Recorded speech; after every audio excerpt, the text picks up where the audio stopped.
In today's top cannabis news, the Navajo EPA is investigating alleged Clean Water Act violations. One Oklahoma testing lab is in some major hot water over falsified testing, and Floridians will soon be able to have their cannabis and eat it too. It's Friday, August 28th, and this is your TRICHOMES Morning Buzz. Broadcasting live from the TRICHOMES.com studios in Southern California, it's time for your Morning Buzz. We bring you late-breaking news that keeps you up to date with what's happening in the cannabis industry.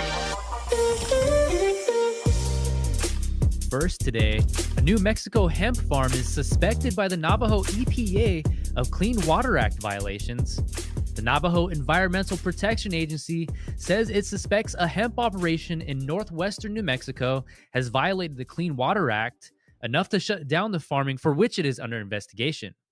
But the NEPA Director Oliver Whaley says his agency needs feedback from the U.S. EPA on how to proceed because the alleged violations are under federal oversight, the Navajo Times reported Thursday. The Navajo Nation Council amended tribal codes in 2018 to broaden the definition of cannabis. The tribe also said that industrial hemp would not be permitted until the tribal government created a regulatory system and obtained permits for it. Next, Oklahoma plans to revoke a cannabis testing lab's license amid scandal. The Oklahoma Medical Marijuana Authority, or OMMA, says it intends to revoke the license of Oklahoma City-based Fast Laboratories amid multiple investigations into alleged misconduct, Tulsa World reports. Fast Lab and its owner-operator Kyle Felling are being investigated by the OMMA and the Oklahoma Bureau of Narcotics and Dangerous Drugs Control due to allegations of falsified test results, including passing some samples that officials say may have contained unsafe levels of lead, mold, and bacteria.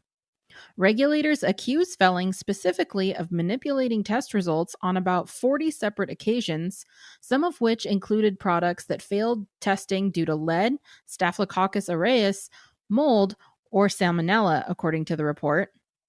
In a motion requesting an administrative hearing over the scandal, the OMMA wrote that all of the lab's toxicology testing data, quote, went through Mr. Felling, even though Mr. Felling was typically in Arkansas and uninvolved with the actual testing of samples. The motion also says Felling admitted during an on-site investigation by officials on June 19th of this year that he had, quote, altered microbial and heavy metal results.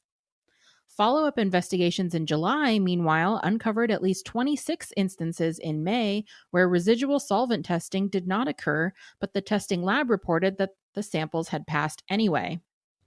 Fast Labs is one of 23 testing labs licensed for the Oklahoma medical cannabis industry. And the last story is great news for Floridians. The state has added edibles to their medical cannabis program.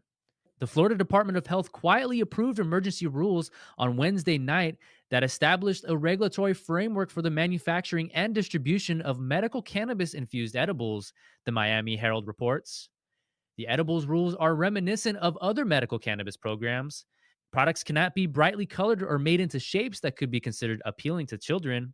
They must be properly packaged, and they must not resemble any existing commercially available candies or other products.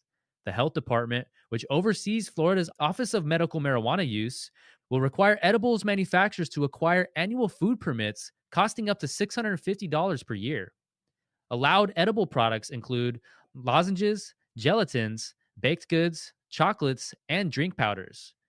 The edibles rules have been a long time coming. Florida, which voted to legalize medical cannabis 4 years ago, only just allowed for smokable cannabis products last year.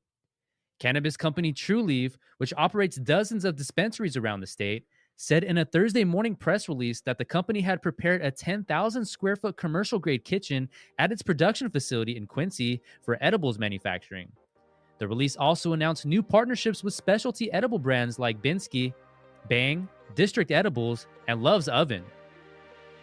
And that was today's Buzz. Thanks for listening. For more cannabis news and insights from industry professionals, and a place to discuss these stories and others, visit TRICHOMES.com. And if you love our content and want more of it on demand, you can now ask your Alexa device to enable TRICHOMES Radio and stream episodes of this show and our other podcasts whenever you like. For TRICHOMES.com, I'm David Fortin.